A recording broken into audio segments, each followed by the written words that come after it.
యజ్ఞాలు యాగాలు చేసినప్పుడు శుక్రాచార్యుడు ఆయన శిష్యులు వచ్చి ఈ యజ్ఞాలను భగ్నం చేసి లోక కళ్యాణం జరగొద్దని రక్త మాంసాలను ఆ యాగంలో వీళ్ళు నెయ్యి పండ్లు ఫలాలు వీళ్ళేస్తే పైనుంచి వాళ్ళు రక్తం మాంసాలు అందులో పోస్తారు.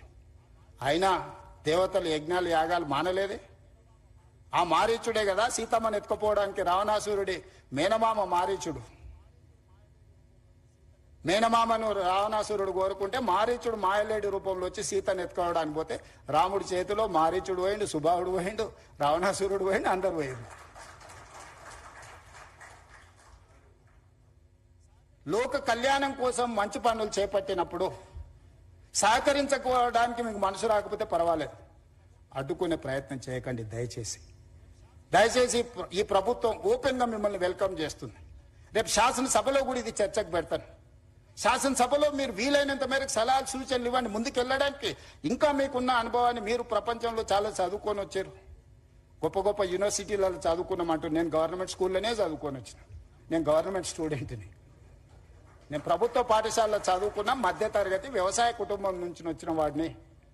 నేను చూసి నేర్చుకుంటున్నా, నేర్చుకున్నది అమలు చేయడానికి ప్రయత్నం చేస్తున్నా. నాకు గొప్ప విద్యలేం రావు, కానీ చూస్తే నేర్చుకోగలిగిన తెలివితేటలు ఉన్నాయి నాకు. అందుకే ప్రపంచంలో ఉన్న అభివృద్ధిలో నేను చూసి వచ్చిన. సేయింగ్ ఇస్ బిలీఫ్ అంటారు, నకల్ మారనేకి వెళ్ళి అకల్ రహనా అంటారు. ఇన్ని ప్రాజెక్టులను చూసినాము, కనీసం వాటి నకలు కొట్టినా కూడా ప్రపంచంలో ఒక గొప్ప అద్భుతమైన కట్టడాన్ని మనం కట్టొచ్చు. దీనికోసం పెద్దగా సైంటిస్ట్ కావాల్సిన అవసరం లేదు, కామన్ సెన్స్ ఉంటే సరిపోద్ది. అది కూడా లేకుండా మాట్లాడితే ఇంకా నేను చేయగలిగింది ఏముంది, జాలిపడడం తప్ప. నాకున్న అవకాశం ఏంది, మీరందరు సలహా చేయండి, మీరందరు తీర్మానం చేయండి. వద్దు ఈ ప్రాజెక్ట్ ఆపేద్దామంటే I don't have any issues. మీ అందరికి ఇష్టం లేని అభివృద్ధి నేను ఎందుకు చేస్తాను? ఈ అభివృద్ధిని చేసి నేనేం నాతో పాటు తీసుకెళ్లేది ఉందా? లేదే. ఆర్టీజీఎస్ కూడా లేదు పైకి పోయినప్పుడు ట్రాన్స్ఫర్ చేసుకోవడానికి.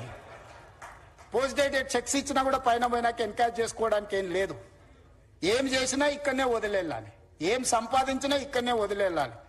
మీరు అందరు ఎవరన్నా ఏమన్నా ఫెసిలిటీ ఉంది భవిష్యత్తులో వస్తుంది అనుకుంటారేమో. చంద్రమండలం పోవడానికి అవకాశం ఉంది కాబట్టి సంపాదించింది పైకి పోయినప్పుడు ఆర్టీజీఎస్ కింద బదిలీ చేసుకోవచ్చు అని. I don't think so. A technology వచ్చినా అది అసాధ్యము.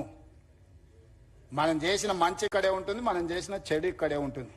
కాకపోతే మంచికైనా చెడుకైనా నేను మంచికి ప్రతినిధిని కావాలనుకుంటున్నా.